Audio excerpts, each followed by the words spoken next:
Hello everybody, this is ManuS and welcome back to the Eternal set review for Dark Frontier. It's time to continue with the second part of the Primal cards.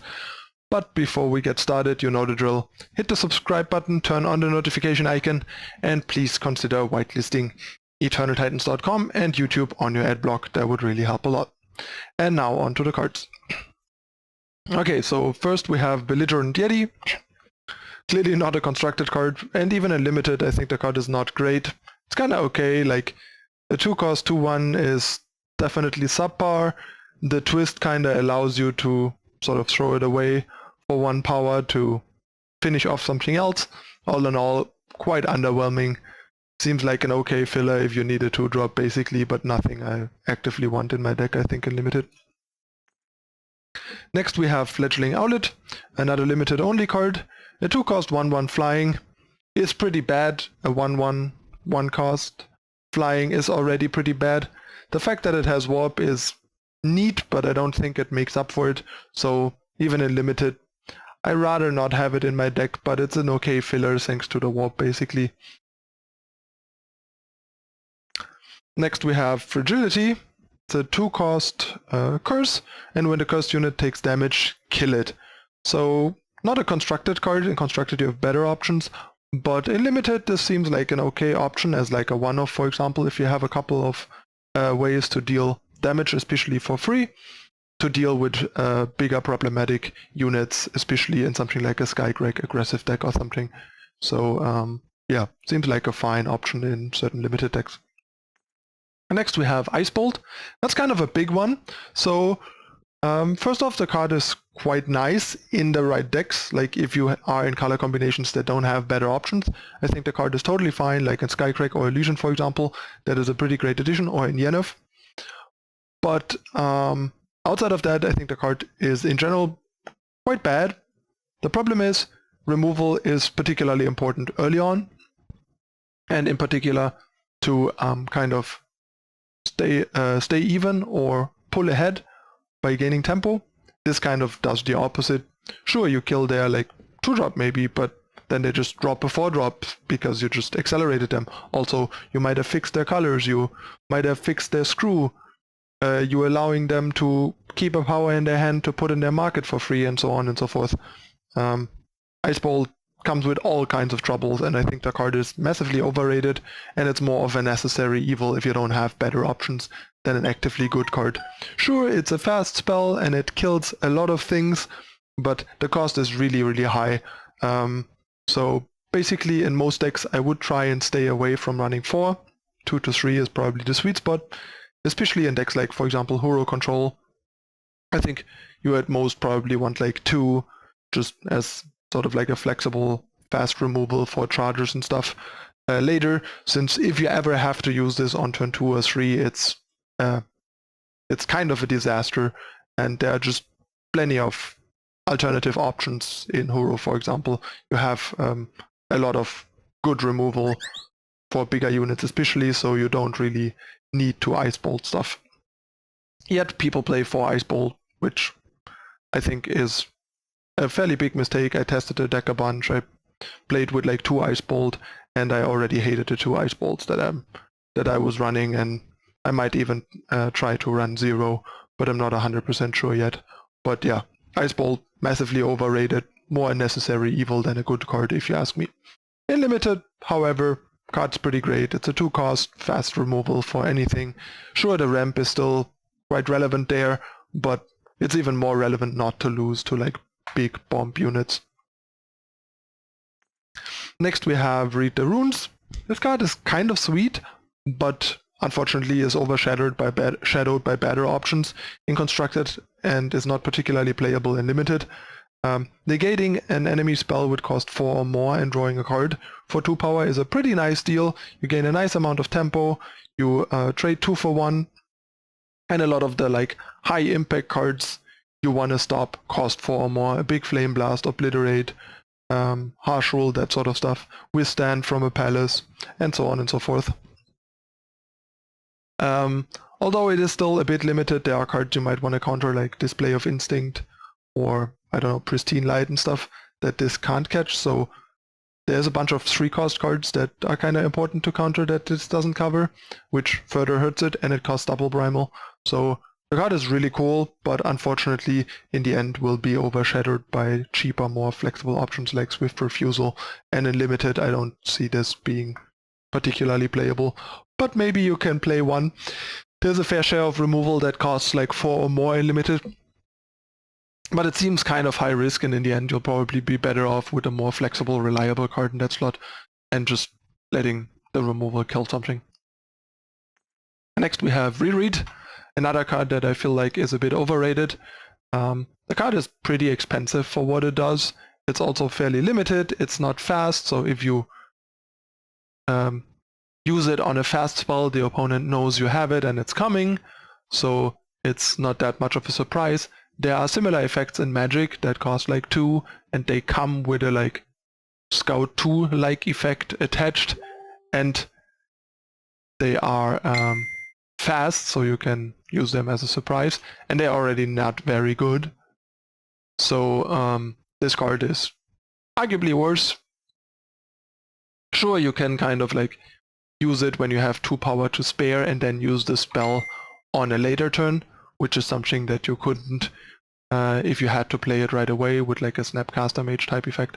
But yeah, the card is pretty clunky and situational. I think at the most I could see something like a one-off in a Hero control deck as like additional harsh rules and stuff later, just because it's kind of flexible. But all in all, not a great card, very situational, very clunky, doesn't gain you enough. Don't play multiple copies of this card, it's a trap. And in Limited, I guess if you have enough good removal to recure with this, why not? I mean, it seems like a fine option in Limited. The downside is definitely lower there, if you have enough targets, of course. Next we have Royal Decree, another card that I think is quite overrated and overplayed. Sure, the card is not bad, like it's better than Reign of Frogs technically. You turn a card into a Seek Power. The problem is you need Onslaught. So first of all, in a control deck where you usually want these type of effects, triggering Onslaught is much more tricky than usual, making this card much more situational. If you hit something without Onslaught, the card's pretty bad because you're basically just discarding a card to transform a card in your hand, which is a pretty bad deal usually, especially given that most decks right now don't really rely on one specific card, so it's not even like you majorly gaining quality advantage by kind of massively disrupting or breaking their strategy. You're just kind of taking away a good card and turning it into a power that they can put in their market or just use to fix their colors or powers once again. It's kind of the same issues with Ice Bolt, just a little less extreme, but in the sense that you here are throwing 2 power and a card away, while with Ice Bolt you're at least trading up in tempo and trading 2 for 1 against something in play.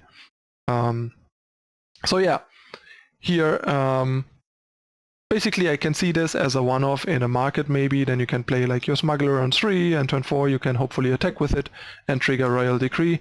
But even there, like, I feel like there are just better options for your market right now, since, like I said, other than maybe like the odd Reanimator with Grasping at Shadows, there are no key cards in decks that are really worth hitting. Sure, like hitting a Palace might be fairly good in like a Hero mid-range deck, but all in all, it just doesn't do enough to hit like one of their best cards even, because their decks are just a bunch of good cards that don't rely on a specific card more than others really. In sort of control mirrors, it's technically nice, but there's also the problem of a ton of face aegis between Waystone, some islands favors at times, and also the odd Smuggler Onslaught, making this really hard to resolve. So yeah, in the end I think the card is pretty underwhelming. It's a nice tool to exist, but there's not even much need for it right now really. And in Limited, this is pretty unplayable. Next we have Camp Surveyor, another Yeti, 3 cost 1/4 with Scout. It's the like cheap drop scout shift unit in Primal. It's definitely pretty underwhelming.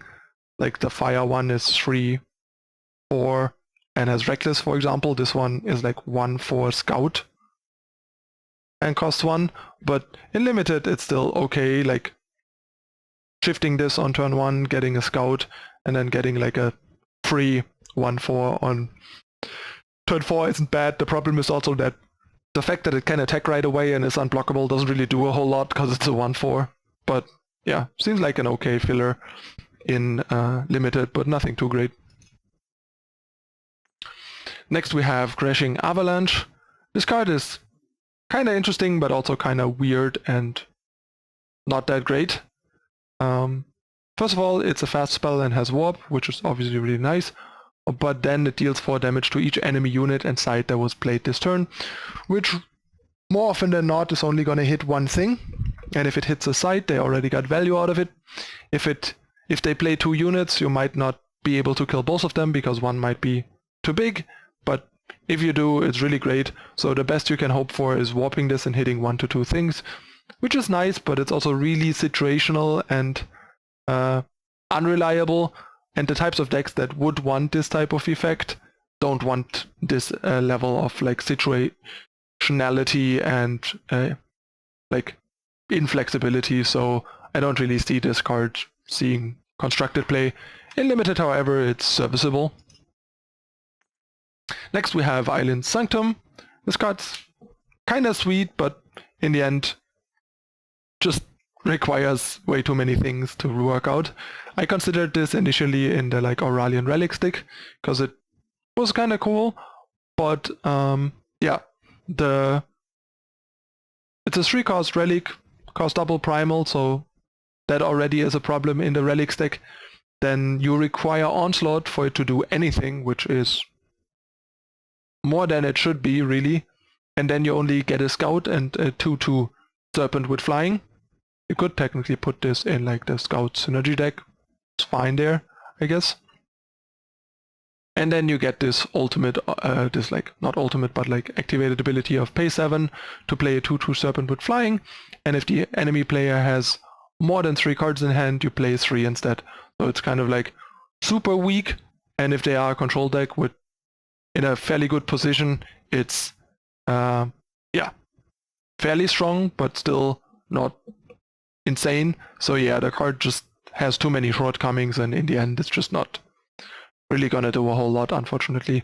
In limited it seems better, like the onslaught trigger alone is much better in limited already, and it's more likely to go to a point where the activation just kind of like takes over the game. So in limited it seems quite good.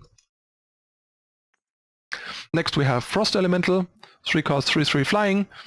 In Constructor the card is not particularly appealing, but in limited a 3-cost 3/3 flying alone is amazing.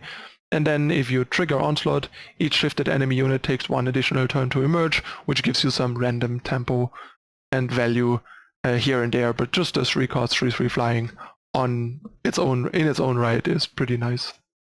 And last but not least we have Reread the Appraiser. It's a 3-cost 06 Explorer, and the enemy player can't attack with relic weapons or activate relics, which is kind of a cool unique hosing effect, making this a potential market card for certain decks.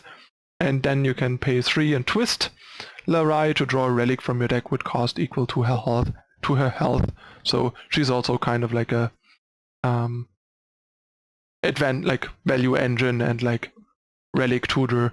She does a couple of like weird things. She's kind of a weird card, but also kind of unique and cool. So it's a nice option to have around in case that ever comes up. But the fact that she is a unit makes her not super reliable at hosing either, so she's probably just gonna fall by the wayside as a card that does kind of cool and interesting things, but ultimately just doesn't really pan out. And in limited, it's kind of similar, I guess. A 3-cost 06 is a decent blocker. If you have a couple things to tutor, maybe she's okay. The problem is that her other text is not gonna do a whole lot against a fair share of decks and color combinations, so even there she's pretty mediocre at best. Alright, that concludes part 2 of the Primal cards. Let me know in the comments what you think about the cards and my evaluation. As usual, If you enjoy the content, hit the like button, share it with your friends, subscribe to the channel and turn on the notification icon for more. And please consider whitelisting EternalTitans.com and YouTube on your adblock, and check out the ads at the beginning and end of the videos to help support us. That would really mean a lot. That's it again for this time. I'm your host ManuS. Thank you for watching, and I'll see you next time with part 3. Bye!